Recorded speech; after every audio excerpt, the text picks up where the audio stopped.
ಇದ ನಂತರ ನಿಮ್ಮ ಮುಂದೆ ಕನ್ನಡ ಭಾಷೆಯಲ್ಲಿ ಭಾಷಣ ಮಾಡುವುದಕ್ಕೆ ಬರುತ್ತಾರೆ ತಬಸ್ಸುಂ ಹುಸೇನ್ ಪೀರ್. ಇವರ ಭಾಷಣದ ವಿಷಯ ಮಾತು ಪ್ರೇಮ.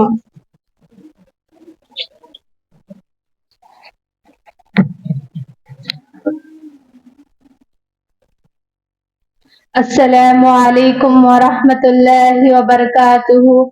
अल्हम्दुलिल्लाह रब्बिल आलमीन. अस्सलातु वस्सलाम अला रसूलिहिल करीम. अम्मा बाद.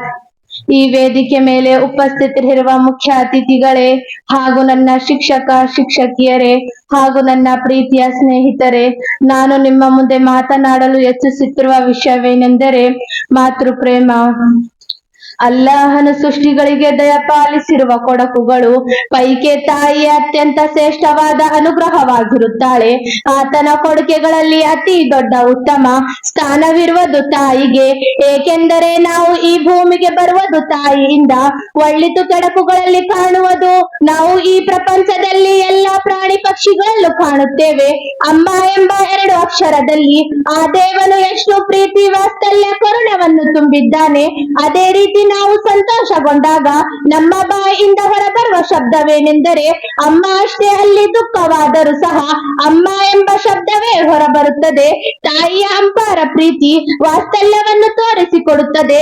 ತಂದೆ ತಾಯಿಗಳು ನಮ್ಮನ್ನು ಹೆತ್ತು ಸಾಕಿ ಸಲಹಲು ಬಹಳಷ್ಟು ಕಷ್ಟ ಪಡೆಯುತ್ತಿದ್ದಾರೆ. ತಂದೆ ತಾಯಿಗಳ ಹೃದಯವು ಪ್ರೀತಿ ವಾತ್ಸಲ್ಯಗಳಿಂದ ತುಂಬಿದೆ. ಅದರಿಂದ ತಂದೆ ತಾಯಿಯರ ವಿಷಯದಲ್ಲಿ ನಮಗೆ ಅತ್ವದಿಪೂರ್ಣವಿದೆ. ಒಂದು ಹದೀಸಿನಲ್ಲಿ ಹೇಳುತ್ತಾರೆ, ಅನ್ ಅಬಿ ಹುರೈರತ ರದಿಯಲ್ಲಾಹು ಅನ್ಹು قال جاء رجل إلى رسول الله صلى الله عليه وسلم فقال يا رسول الله صلى الله عليه وسلم من أحق الناس بالحسن صاحبتي قال أمك قال ثم من قال أمك قال ثم من قال ثم أبوك. ಬುಖಾರಿ ಮುಸ್ಲಿಂ. ಒಮ್ಮೆ ಓರ್ವ ವ್ಯಕ್ತಿ ಪ್ರವಾದಿ ಮೊಹಮ್ಮದ್ ಸಲ್ಲಲ್ಲಾಹು ಅಲೈಹಿ ವಸಲ್ಲಂ ರೊಡನೆ ಅಲ್ಲಾಹನ ಸಂದೇಶವಾಹಕರೇ, ನನ್ನ ಬಂಧುಗಳೇ, ಪೈಕಿ ಸದ್ವರ್ತನೆಗೆ ಅತಿ ಹೆಚ್ಚು ಆಹಾರವಾಗಿರುವವರು ಯಾರು ಎಂದು ವಿಚಾರಿಸಿದ್ದರು. ಅದಕ್ಕುತ್ತರವಾಗಿ ಪ್ರವಾದಿ ಮೊಹಮ್ಮದ್ ಸಲ್ಲಲ್ಲಾಹು ಅಲೈಹಿ ವಸಲ್ಲಂ ಅವರು ಹೇಳಿದರು, ನಿನ್ನ ತಾಯಿ. ಆ ಬಳಿಕ ಯಾರು ಎಂದು ಆ ವ್ಯಕ್ತಿ ಕೇಳಿದ್ದರು. ನಿನ್ನ ತಾಯಿ ಎಂದು ಪ್ರವಾದಿ ಮೊಹಮ್ಮದ್ ಸಲ್ಲಲ್ಲಾಹು ಅಲೈಹಿ ವಸಲ್ಲಂ ಅವರು ಹೇಳಿದರು. ಆ ಬಳಿಕ ಯಾರು ಎಂದು ಆ ವ್ಯಕ್ತಿ ಮತ್ತು ಕೇಳಿದ್ದಾಗಲೂ ಉತ್ತರ ನಿನ್ನ ತಾಯಿ ಎಂದು ಆಗಿತ್ತು. 4ನೇ ಬಾರಿ ಪ್ರವಾದಿ ಮೊಹಮ್ಮದ್ ಸಲ್ಲಲ್ಲಾಹು ಅಲೈಹಿ ವಸಲ್ಲಂ ಅವರು ಹೇಳಿದರು, ನಿನ್ನ ತಂದೆ.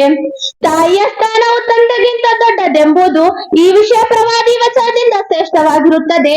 ಈ ವಿಷಯ ಪವಿತ್ರ ಕುರ್ಆನ್ನಿಂದ ವ್ಯಕ್ತವಾಗುತ್ತದೆ. ವವಸ್ಸೈನಲ್ ಇನ್ಸಾನ ಬಿವಾಲಿದೈಹಿ ಹಮಲತು ಉಮ್ಮುಹು ವಹನನ್ ಅಲಾ ವಹನಿ ವಫಿಸ್ಅಲುಹು ಫಿ ಆಮೈನಿ ಅನಿಶ್ಕುರ್ ಲೀ ವಲಿವಾಲಿದೈಕ ಇಲೈಯಲ್ ಮಸೀರ್. ಸೂರತುಲ್ ಲುಕ್ಮಾನ್ ಆಯತಿನ ಸಂಖ್ಯೆ 14. ಮತ್ತು ನಾವು ಮಾನವನಿಗೆ ಅವನ ಹೆತ್ತವರ ಕುರಿತು ಉಪದೇಶಿಸಿರುವ ಅವನ ತಾಯಿಯು ಬೆನ್ನಿಗೆ ಸಂಕಷ್ಟಗಳನ್ನು ಸಹಿಸಿ ಅವನನ್ನು ತನ್ನ ಹೊಟ್ಟೆಯಲ್ಲಿ ಹೊತ್ತಿದ್ದಳು.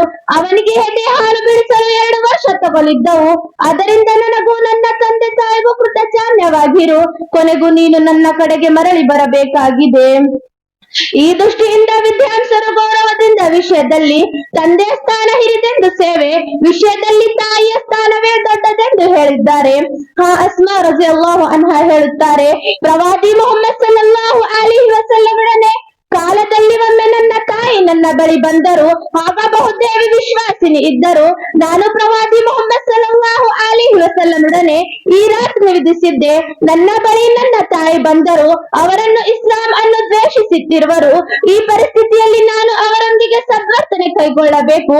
ಪ್ರವಾದಿ ಮೊಹಮ್ಮದ್ ಸಲ್ಲಲ್ಲಾಹು ಅಲೈಹಿ ವಸಲ್ಲಂ ಅವರು, ಹೌದು, ನೀವು ಅವರೊಂದಿಗೆ ಕರುಣೆಯ ವ್ಯವಹಾರ ಮಾಡಬೇಕೆಂದು ಆದೇಶಿಸಿದ್ದರು. ಅಲ್ಲಾಹನು ತಾಯಿಯ ಮನಸ್ಸನ್ನು ಶುಭ್ರವಾದ ಮಲ್ಲಿಗೆ ಹೂವಿನಂತೆ ಮಾಡಿರುತ್ತಾನೆ. ಅಲ್ಲಾಹನು ಇಂತಹ ಅಮೂಲ್ಯವಾದ ಕೊಡುಗೆ ನಾವೆಂದಿಗೂ ಕಡೆಗಣಿಸುವುದು. ನಾವು ನಮ್ಮ ತಾಯಿಯನ್ನು ಅತಿ ಪ್ರೀತಿ ಗೌರವದಿಂದ ನೋಡಿಕೊಳ್ಳೋಣ. ಕೊನೆಯಲ್ಲಿ ನಾನು ಅಲ್ಲಾಹನ ಬಳಿ ಕೇಳಿಕೊಳ್ಳೋದೇನೆಂದರೆ, ಅಲ್ಲಾಹ್ ನಮಗೆಲ್ಲರಿಗೂ ತಂದೆ ತಾಯಿಯನ್ನು ಗೌರವಿಸುವ ತೌಫೀಕ್ ನೀಡಲಿ. ಆಮೀನ್ ಸುಮ್ಮ ಆಮೀನ್. ಅಸ್ಸಲಾಮು ಅಲೈಕುಂ ವರಹಮತುಲ್ಲಾಹ್.